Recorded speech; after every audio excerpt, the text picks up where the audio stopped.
After a disappointing start to double game week 32, in today's video we're going to go through my transfer targets ahead of double game week 33, where of course my bench boost will be active. Now before we dive into today's video, of course if you do enjoy any of the content that you see on the channel, please be sure to like, comment and subscribe, as we are trying to hit 13,000 subscribers by the end of the season, and it is only possible with your guys' amazing support, and we only need 50 people to do so. If you want to help me hit that goal, like I said, be sure to hit that subscribe button, and if you're already an existing subscriber, make sure to hit the like button and get your comments in regarding your team as well. As you can see, it's been a pretty underwhelming game week for me so far, to be honest. Obviously, the big problems are Isak and Salah. We've taken around about a 4k rank drop from around 12k to, actually, it's not even a 4k, it's a 3k to 15k, just outside of it. So we're in a little bit of a difficult position, but I always knew that was going to be the case going into this game week. I knew we had no chips active. People had AM, people had bench boosts, people had triple captain, and I knew we were probably going to come away with a red arrow. We've still got players that, of course, do play, and we've still got, 3 from each side. However, the ones that have played so far haven't really done too much. Dan Burn and Munoz, nothing to really write home about. A really early substitution from Mateta yet again. We're going to talk about what we're going to do with him if, again, in that Newcastle game, he's an early substitution or potentially doesn't even play. We're kind of hoping Isak blanks because he's at 217% effective ownership. That's how messed up this game is. And of course we bench Konza because I thought he was going to be rotated, but here I am with egg on my face and 7 points sat on my bench. That would be the difference between me having a green arrow and of course a red arrow right now if we were to play him. Taking a look then at how the team is lining up then for double game week 33, with of course no transfers, doing absolutely nothing to my side. This is how we would look. Of course I do want to activate the bench boost, so one of the big problems, as you can see on the bench, is of course going to be Gabriel. He's injured, he's not going to be available for these games, so we're going to be talking through my potential replacements there. And as you can see, I just don't think we have enough double game week players within the squad to really attack it and play the bench boost chip so far. But we do have 3 free transfers in hand, and I do think with the transfer plans that I've got lined up, it is more likely that we are going to take a minus this week, and hopefully the bench boost can cover that off. The other problem players then, like I said, probably Jacob Murphy is his time to go. Obviously no double game week for him. Dan Burn as well, another one, and Cole Palmer's just really been disappointing over the past few weeks. And obviously if Mateta does receive maybe another early substitution or a benching, he's also going to be a problem that we are going to have to deal with heading into this double game week. So let's go and take a look then at the players that I have kind of identified that I want to bring in for my team. So starting off first with the premium player to replace Cole Palmer. That's not the premium player, it's the schedule first. I messed up there a little bit. Let's go to the next slide. There it is. There's the premium player that I am potentially looking at for the replacement of Cole Palmer. I've gone for KDB and Saka. Now, KDB does feel a little bit knee-jerky. However, after watching that Crystal Palace performance, he was sensational. Honestly, amazing. I don't think there's going to be too many games where he's going to be benched, to be honest, because he's not staying for next season. Pep hasn't got to worry about his injuries. He's just got to go, are you fit enough to play? Yes. I imagine KDB will be knocking on his door every single day, begging him to play him in every single fixture all the way up until the end of the season. I do think maybe he misses one of the midweek fixtures, potentially that Aston Villa fixture, or maybe even the Everton fixture with, of course, the FA Cup within blank game week 34. But I think with the importance of Champions League football for Manchester City and so many clubs kind of in that position to obviously qualify, you've got Nottingham Forest, you've got Aston Villa, you've got Arsenal, who could still get themselves dragged into that kind of race as well. Newcastle, Chelsea, there's so many teams all battling it out for this top 4 position. I think Pep is going to go with his top squad, and I think right now KDB is definitely within it. It's a massive risk, yes, but after watching him at the weekend, it was like he rolled back the years, and I think maybe it's a little bit of an emotional decision. I owned him for that game where he absolutely smashed it against Wolves and captained him. And I think I'd love to captain him again, of course, in game week 38 as well, his final game week. I think that would be a nice way to end off KDB within the game. and I think it would also be a great way for me to end my season as well, to be honest. And as you can see, if we go back to the schedule that I did skip through, City do, of course, have a potential to have another double game week if they were to progress through the FA Cup of Southampton and Bournemouth, and he would be a potential great captaincy shout for that game week. Him or Marmoush would, of course, be my captains for that week. Those would be the two players that I would want to have. Of course, though, the big problem with KDB is going to be how good are his minutes, how well is Pep going to manage them, or is he just going to run him into the ground and let him do his thing for the remainder of the season? I am very tempted, but let me know what you think of KDB down in the comments section below. The other option is, of course, the more kind of, I would say, standard option, the more popular option. It is going to be swapping Palmer out for, of course, Bukayo Saka. Palace and Ipswich, great set of fixtures. Definitely another one that could be a decent captain heading into game week 33. And of course, from an effective ownership point, I would like to cover off myself and have Saka, because I do feel like he will be one of the most owned players heading into that double game week. However, his minutes have been very, very dicey. And you feel like if, Arsenal were to progress to the next round of the Champions League, maybe there's going to be more heartbreak. Maybe there's going to be more rotation, because if he plays that game, is he really going to play both the Palace and the Ipswich fixture?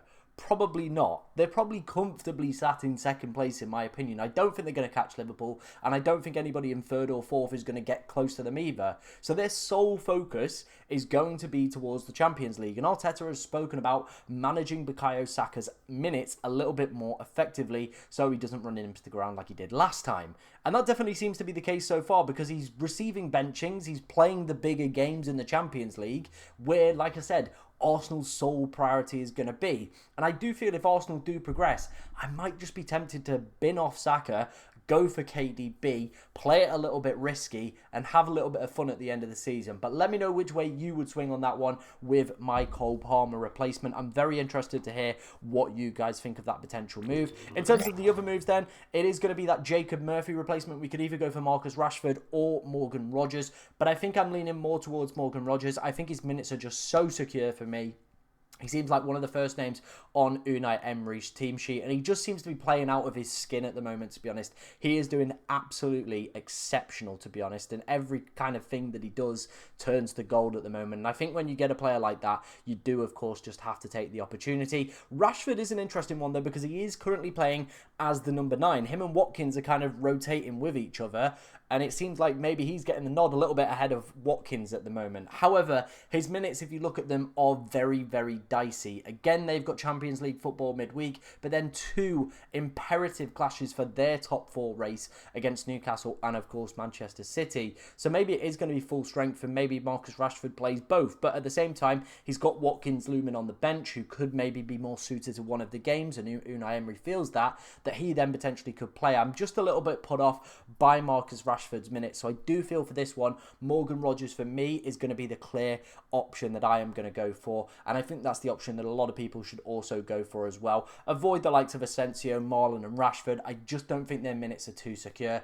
I think play it safe, go for Morgan Rogers in my opinion. Moving on to my 2 defenders then that I've outlined that I want to look at for my Gabriel replacement. Now, I could, of course, go for Saliba, but it would then mean maybe sacrificing another defender, or maybe not having, Rashford or whatever. So I don't really want to go down that route. The route I want to go is upgrade Dan Burn to Kivior, and downgrade, technically, because of price, Gabriel to Ruben Diaz. Now, the reason I want to do this is, of course, I want to get a strong 11-plus bench for the games. And I do feel like Kivior is going to be the centre-back partner next to Saliba. That seems to be the way that Arteta is going to play. Again, though, there is that big risk around minutes. How many will he see with, of course, Champions League football probably taking over priority if they go and manage to beat, Madrid or progress to the next round? That is going to be where their big priority lies.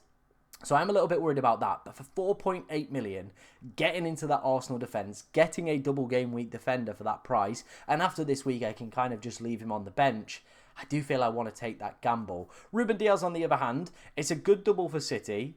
Then they've got Wolves in game week 35, so I feel very, very comfortable playing him there. Then there is that potential of a double game week. It would seal me off away from going and getting KDB, which would be a little bit disappointing, to say the least. It would be the end of that dream. That would be it. I wouldn't be able to, of course, go and get Kevin De Bruyne. but I do like it as an option. I really, really do like it. And I think it is one that is definitely interesting me as an option right now, because I do feel like he could just be a decent pickup. City have looked a lot better defensively. I think that could be the play. Him and Gvardiol as our two defenders for both the double game weeks. Kind of not have to worry about the rotation risks of the attackers when we've got Ruben Diaz and Gvardiol and Marmoush. I just think maybe that's the safer play rather than going for the more explosive KDB. But again, I would be interested to hear your thoughts down in the comments section. Finishing up then, one of the problem players that I did speak about was Jean-Philippe Mateta. The problem that is going to be a lot of FPL managers' problems is there aren't too many forwards that have a double in 33 that are appealing. Of course, there's no Arsenal forwards right now within the game that we want. Manchester City, we've already got that guy in Marmoush, and a lot of people will also be very much within that same boat as well. Isak doesn't have a double. A lot of people already own him. So we're probably going to be looking at a single game week player. And is that something I really want to do with, of course, Mateta having a double? I don't think I do. But his minutes are very, very concerning for me right now. And two potential replacements, actually three potential replacements that I have lined up in my head initially are, of course, going to be Cunha, the bonus points monster. If you saw at the weekend, he managed to sneak 2 bonus despite just getting 1 goal involvement. The lad is a BPS magnet. That is why I want him in my side. He just knows how to get those bonus points, despite sometimes only picking up 1 attack in return. There's some good fixtures for Wolves as well. I don't mind him as an option. There is, of course, Brentford with decent fixtures post game week 35 as well. Some really interesting ones there. I'm tempted with Visser. I know what he's about. I know his minutes are secure. I know Brentford are a very nice attacking unit. Or I could go back to Chris Wood. Again, there's some interesting fixtures for Nottingham Forest coming up. Then the fact that they're in a top 4 race as well means that Chris Wood's probably going to see some decent minutes. I like all 3 of those as my potential Jean-Philippe Mateta replacements. Now, they might be ones that I do, of course, look at in game week 35 if his minutes are still pretty sturdy in game week 33. But I think for now it is worth just keeping in the back burner a few potential targets that we could look at if, of course, his minutes do start to dwindle. And again, in double game week 32, we see an early substitution at half-time, or maybe he doesn't even start that game. But let me know what your plans are for Mateta down in the comment section below, and let's go and have a look how my team is going to be lining up for double game week 33. Wasting no time, let's head in then to my 2 potential transfer options. Very kind of different narratives for both, but this is going to be option 1. It is the more explosive and I would say the more risky option that we could go for. As you can see, we've dropped Dan Burn, we've dropped Gabriel, we've dropped Palmer, and we've got rid of Jacob Murphy. We brought in William Saliba. Obviously, I feel he's going to be a very, very popular pick, up to 6.5 million, which is very, very steep for a defender that hasn't been keeping too many clean sheets in recent weeks. Then we also have Kivior on the bench to cover off that one. Palace at home and Ipswich away. You would imagine that Arsenal should hopefully keep at least 1 clean sheet. Triple Arsenal might seem a little bit wild after some of the fixtures and the kind of the results that they've been having in recent weeks. But if they can keep Real Madrid out, maybe, you never know. They might be able to keep Ipswich and Palace out as well. Then, of course, it does have KDB in there as well, which is a very, very good-looking pick, to be honest. I do really like this team. Like I said, it's high risk, this strategy that I'm going for here. Of course, triple Arsenal defence, triple City, triple Palace still. It's very, very risky, but it could massively pay off. But here's how it lines up then in game week 34. Obviously, we'll be playing the free hit chip. Game week 35, as you can see, I'm pretty happy with that, to be honest. I don't necessarily feel there would be any moves that I'd be gagging to make. Maybe Mateta, if his minutes are still an issue, could be a player that we could take out, or we could, of course, bring in Jared Bowen. Moving on to option number 2 then. This is the more, I would say, safe and kind of consensus kind of pick, to be honest.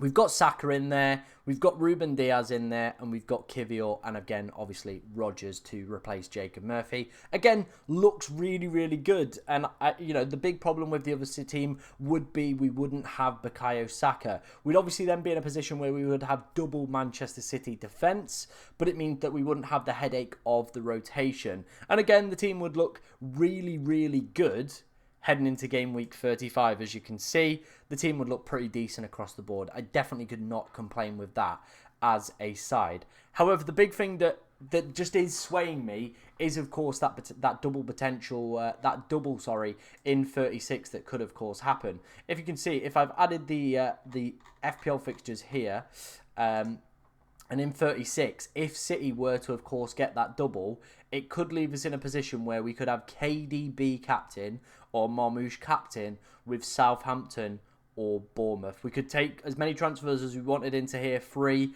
get rid of Kivior, probably bin off Saliba as well, bin off Mateta, bin off Sarr.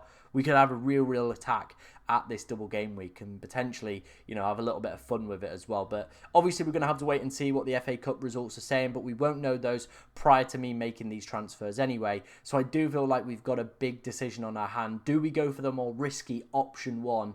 Or do we go for that safe, kind of more consensus option 2? Let me know in the comment section below which way you would potentially go with this one. Would you go for option 1 or would you go for option 2? Let me know down in the comment section below. But thank you very much for watching today, ladies and gentlemen, and good luck in Game Week 33.